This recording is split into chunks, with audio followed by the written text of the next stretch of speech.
lesão SLAP, ou ruptura do labrum anterior e posterior, como a gente está vendo aqui no vídeo e nas imagens. Essa lesão leva o nome por causa da localização dela e a extensão da lesão na região do labrum anterior e posterior, classicamente nessa parte superior aqui, onde a cabeça longa do bíceps tem origem, parte no labrum e parte no tubérculo supraglenoidal da escápula.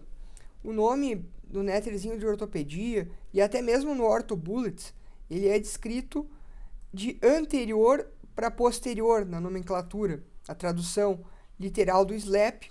No OrthoBullets a gente vê também isso, porém no Cisinho, e isso questão de prova de título no Brasil, conforme a referência aqui, diz que se inicia geralmente na região posterior. Então o nome mais correto seria esse aqui: Superior Labrum Anterior and Posterior. O mecanismo clássico é esse aqui. Essa lesão é típica de arremessadores nesse mecanismo conhecido como peelback, que nessa fase aqui do arremesso, conhecida como cocking, que é onde a gente arma o movimento para arremessar, tem o máximo de contração excêntrica na mudança daquela direção para a fase ativa aqui, contração ativa concêntrica do bíceps. Você coloca uma carga no tendão do bíceps, então, como demonstrado aqui, após a posição de abdução e rotação externa máxima.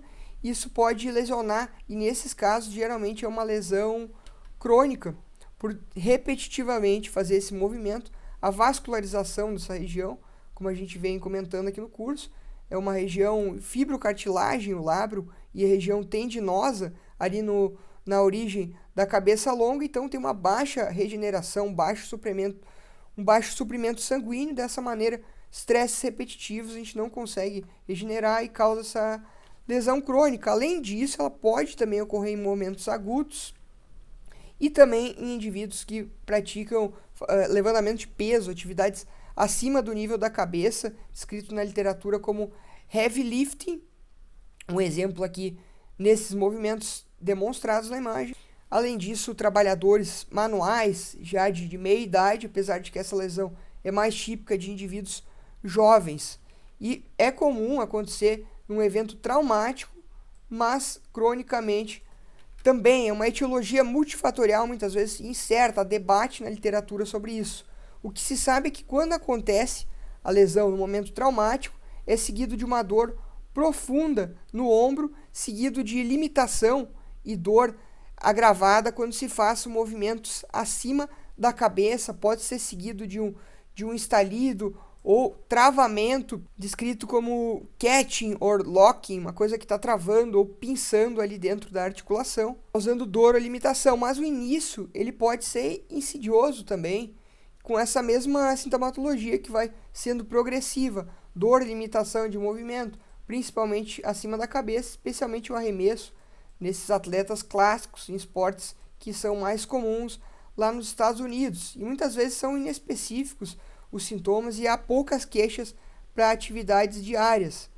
E outra especificidade aqui em arremessadores é que pode haver boa mobilidade do ombro e força preservada, e até mesmo características típicas do ombro de arremessador são alterações na cápsula articular, por exemplo, contração da cápsula posterior, que permite que tenha mais rotação externa para realizar o arremesso e, consequentemente, daí diminui a rotação interna. Isso aqui é uma condição que é o ombro do arremessador, que é geralmente quem tem esse tipo de lesão de SLAP. Como é que vamos diagnosticar isso aqui?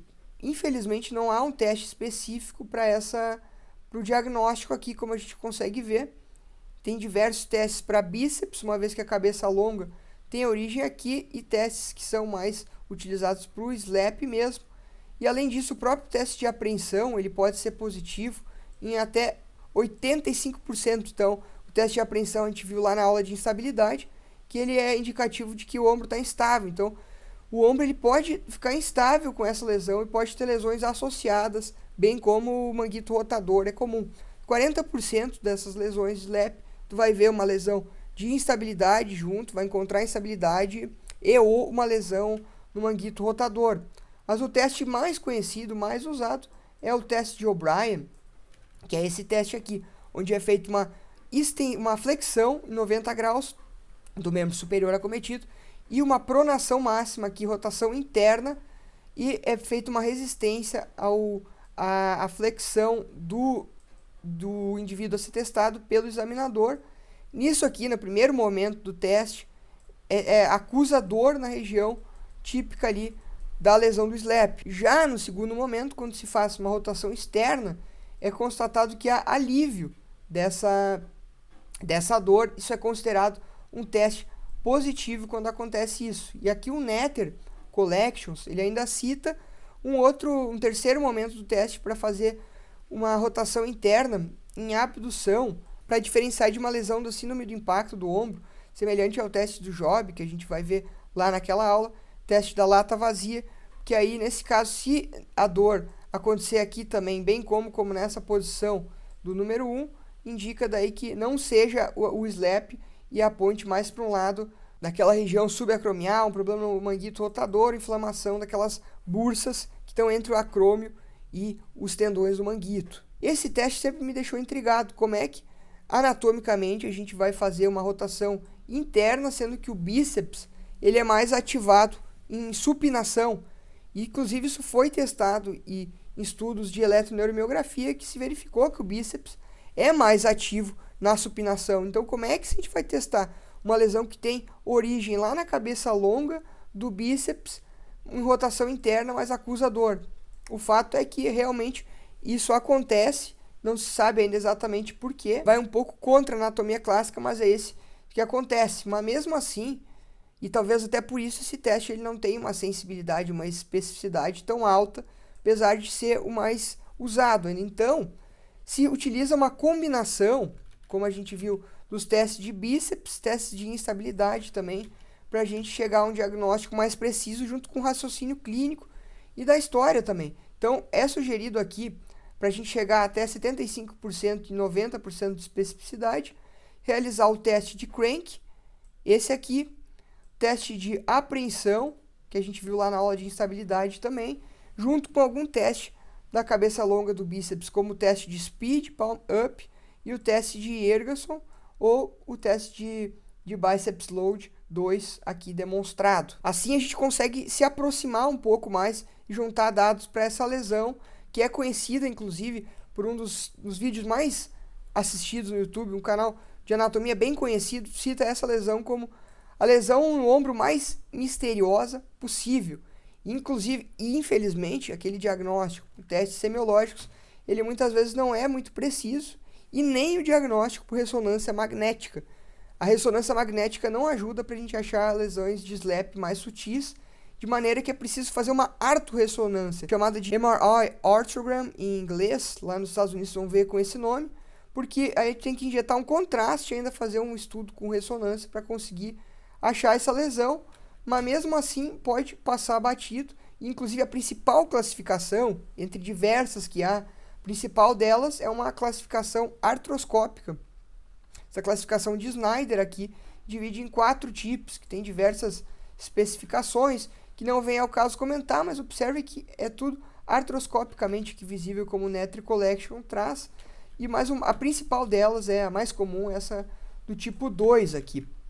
E não confundir com variações anatômicas normais, que a gente comentou lá na aula de luxação glenomeral, como por exemplo, recesso labral, o forame sublabral e o complexo de Buford, que pode ser confundidos com lesões no labro. E como é que vamos tratar isso aqui?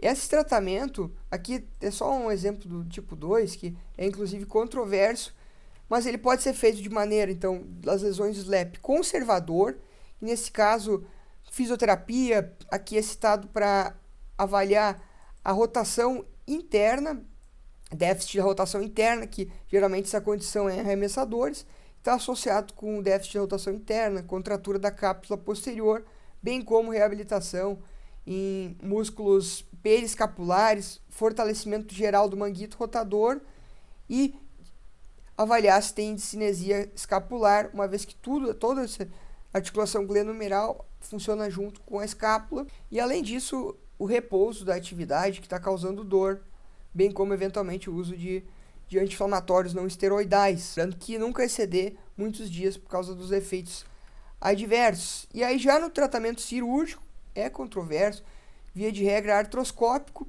e pode ser de maneira que seja feito um reparo ou debridamento, diversas técnicas aqui demonstrado o uso de âncoras, especialmente o tipo 2 tem indicação, mas é controverso e muitas vezes a gente vai ver que o prognóstico ele é incerto, especialmente em atletas arremessadores. Já em indivíduos aí acima dos 40 anos, que não é o típico dessa lesão, geralmente tem lesões associadas, por exemplo, se faz uma tenodese, que seria fixar o tendão do bíceps, a cabeça longa, distalmente, ou simplesmente uma tenotomia, nesse caso aqui onde se corta o tendão e ele acaba cicatrizando naturalmente nessa região do sulco intertubercular, onde tem o ligamento transverso do húmero e é próximo à inserção do peitoral maior.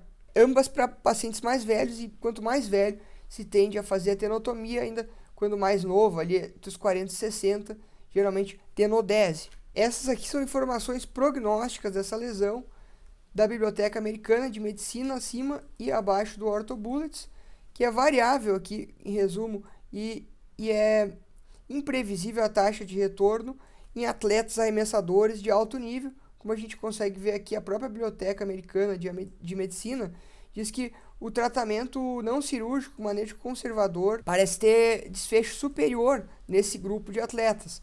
Já em atletas, pacientes selecionados, já tem bons resultados artroscópicos para determinados tipos específicos daquela lesão. Lembrando que há diferentes tipos, classificações, e cada um tem as suas particularidades e indicações, como está resumido e demonstrado algumas aqui, ó, os tipos aqui sendo utilizada a classificação artroscópica de Snyder.